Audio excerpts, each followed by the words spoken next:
Baik, bismillahirrahmanirrahim. Assalamualaikum warahmatullahi wabarakatuh. Saya Reza Putra Nugraha dari kelas IF 7A dengan NIM D111911177. Kali ini saya akan mempresentasikan analisis standar sistem PT Krakatau Steel Persero Tbk. Sejarah singkat. PT Krakatau Steel Persero Tbk didirikan pada tahun 1970 dengan nama PT Krakatau Steel sebagai kelanjutan dari proyek besi baja Trikora yang diinisiasi oleh Presiden Soekarno. Pada tahun 1973, Perseroan mulai memproduksi pipa spiral untuk pertama kalinya dengan spesifikasi ASTM A252 dan AWWA C200.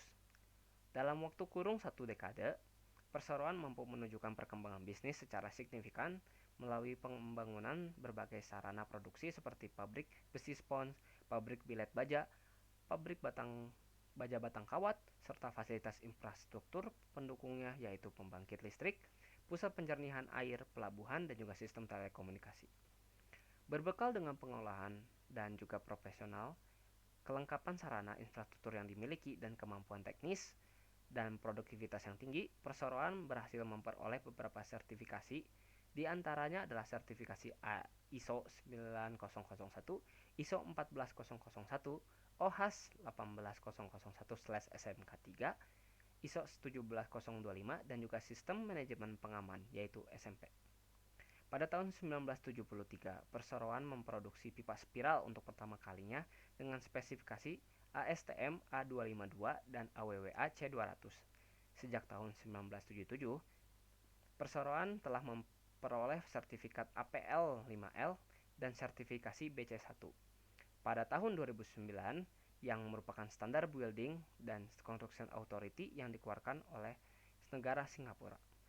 Perseroan juga mendapatkan JIS Marketing Approval untuk produk-produk HRC sejak 1991, CRC dan WR sejak tahun 1993. Selain itu, Perseroan juga menetapkan standar nasional produk Indonesia melalui SNI wajib pada perbaharuan terakhir pada tahun 2008. Untuk pada tahun 2011 untuk HRC dan 2012 untuk CRC dengan pembaharuan terakhir pada tahun 2018. Untuk JIS dan 2015 untuk SNI. Sertifikat ISO 9001 telah didapatkan Perseroan pada tahun 1993 yang kemudian terakhir diperbarui pada tahun 2017 ke dalam versi 2015 oleh Suco Vindo. Atas komitmen Perseroan terhadap K3 dan lingkungan hidup, SGS Internasional menyerahkan sertifikat ISO 14001 pada tahun 1997 yang kemudian dilakukan perbaharuan terhadap versi 2015 pada tahun 2017 oleh Sucovindo. Sertifikasi ISO 17025 terdiri dari sertifikat laboratorium kalibrasi, sertifikat laboratorium kimia dan mekanik, dan sertifikasi laboratorium lingkungan yang terakreditasi oleh Komite Akreditasi Nasional atau KAN. Dalam bidang pengamanan, Perseroan juga memperoleh sertifikat SMP yang dikeluarkan oleh Kapolri dengan menetapkan Perkap 24/2007 pada tahun 2012. Pencapaian ini merupakan perwujudan komitmen Perseroan terhadap standar dalam negeri maupun bertaraf internasional. Oke, kita masuk ke bab 1 yaitu pendahuluan. Profil perusahaan, visi, misi, sasaran, dan juga tujuan. Visi. Ada 2 poin di sini, yaitu yang pertama, menjadi koperasi yang kompetitif, untung, dan terpercaya. Dalam poin A, menjadi koperasi yang kompetitif. Poin B, perusahaan menjadi penyedia solusi baja dari hulu ke hilir melalui kerjasama bisnis strategis. Dan C, produk Perseroan harus mampu bersaing dengan produk kompetitor dalam negeri maupun impor dalam hal kualitas, harga, waktu pengiriman, kualitas pelayanan. Dan poin kedua yaitu keunggulan kompetitif untuk menciptakan daya saing Perseroan dilakukan melalui penggunaan bahan baku dan energi yang lebih kompetitif serta teknologi yang lebih tepat. Poin A-nya menghasilkan dan dapat dipercaya. Poin B, dengan keunggulan kompetitif yang dimiliki, Perseroan menjadi pilihan utama bagi pengguna baja Indonesia dan regional. Yang poin C, dengan kinerja yang unggul, Perseroan mendapatkan kepercayaan dari pemegang saham dan pemangku kepentingan lainnya. Dan D, perusahaan dapat tumbuh dan berkembang menjadi salah satu dari 10 BUMN dengan kinerja terbaik di Indonesia. Dan misinya, pertama, mewujudkan kinerja operasional yang produktif dan efisien untuk menghasilkan produk dan jasa yang berkualitas dan menguntungkan. Kedua, mengembangkan bisnis baja melalui kerjasama yang saling menguntungkan serta mitra yang strategis. Ketiga, mengembangkan aplikasi solusi baja dan produk baja hilir untuk meningkatkan nilai tambah serta kepuasan pelanggan.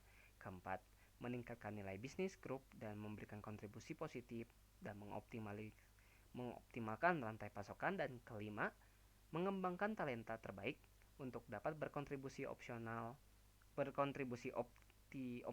dalam seluruh proses bisnis. Oke, ini adalah struktur perusahaan. Gambar ini diambil dari annual report tahun 2021.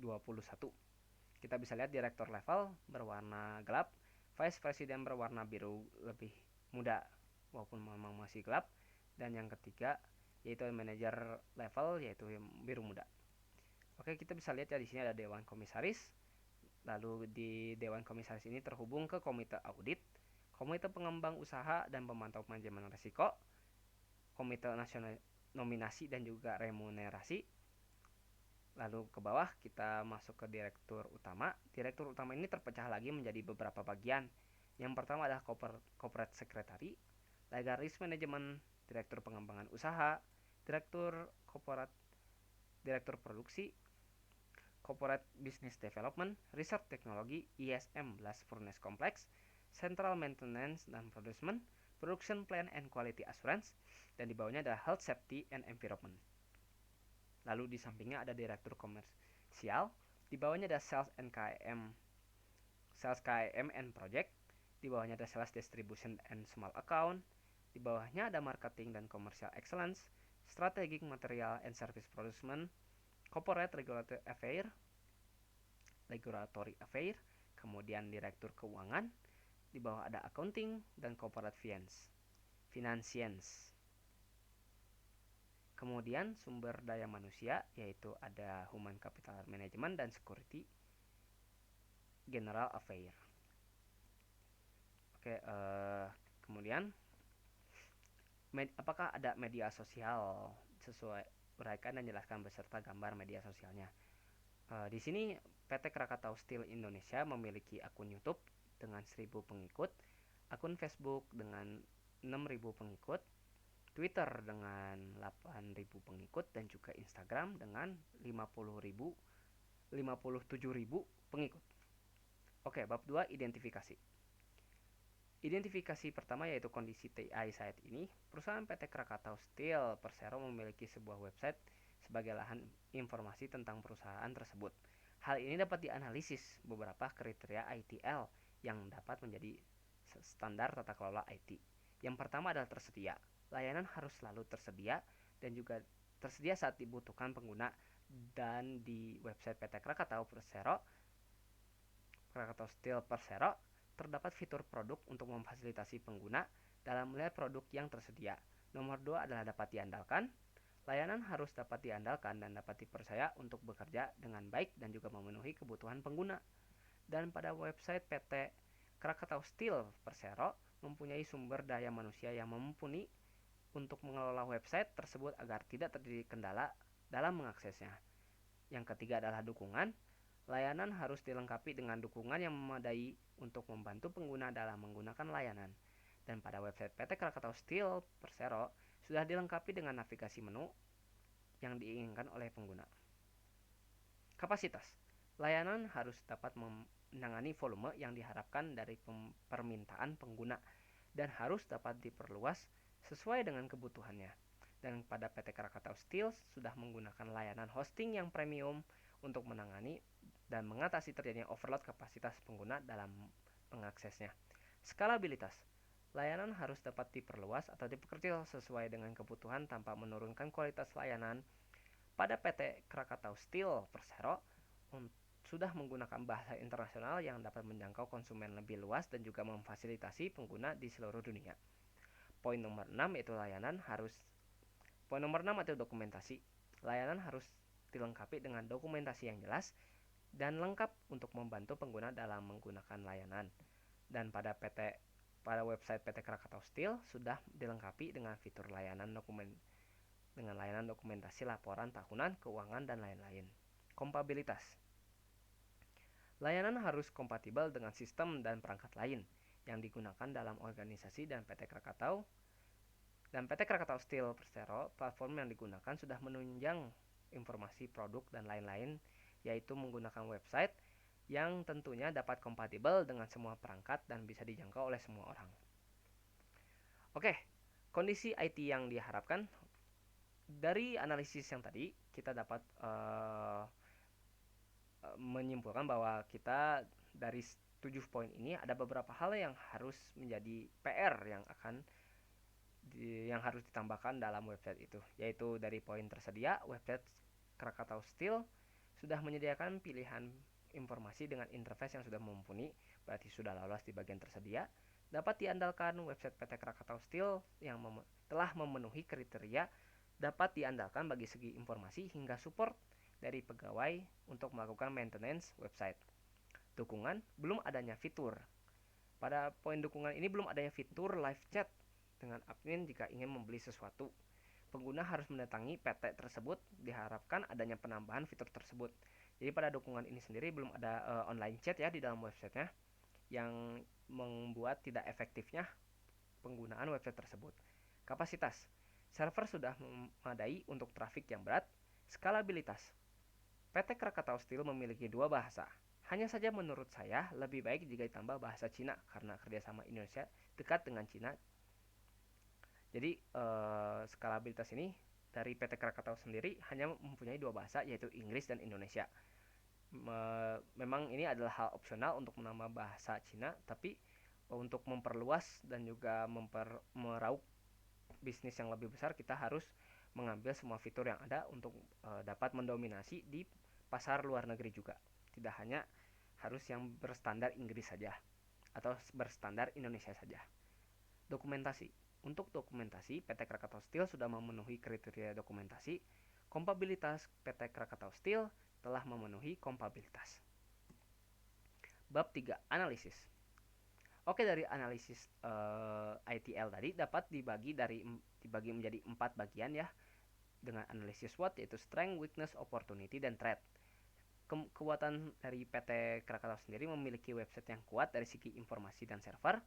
Yang kedua adalah memiliki SDM yang berpengalaman dan baik, memiliki dokumentasi yang baik dan laporan baik dari laporan hingga barang-barang, dan kelemahannya belum ada fitur live chat di website, kurang variatifnya bahasa, namun kurang lebih cukup. Opportunities, memiliki kesempatan dalam bisnis pengiriman besi lebih besar, dan ancaman itu sendiri kemungkinan persaingan dari pabrik besi lainnya dan juga kemungkinan keamanan dibobol oleh cyber attack. Strategi layanan TI. Dari analisis di atas dapat diambil strategi untuk menambahkan fitur untuk membuat website lebih imersif. Namun, yang lebih prioritas adalah penambahan fitur chat dengan admin untuk pemesanan.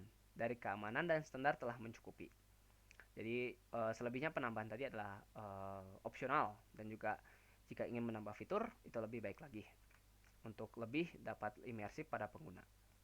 Bab 4, kesimpulan. Kesimpulannya, dari semua analisis di atas dapat disimpulkan bahwa PT Krakatau Steel adalah sebuah perusahaan yang bergerak di bidang logistik besi. Website PT Krakatau Steel sudah memenuhi standar ITL, namun masih dapat dikembangkan lagi. Terlebih website yang dianalisis hanya dari satu arah pengguna user saja.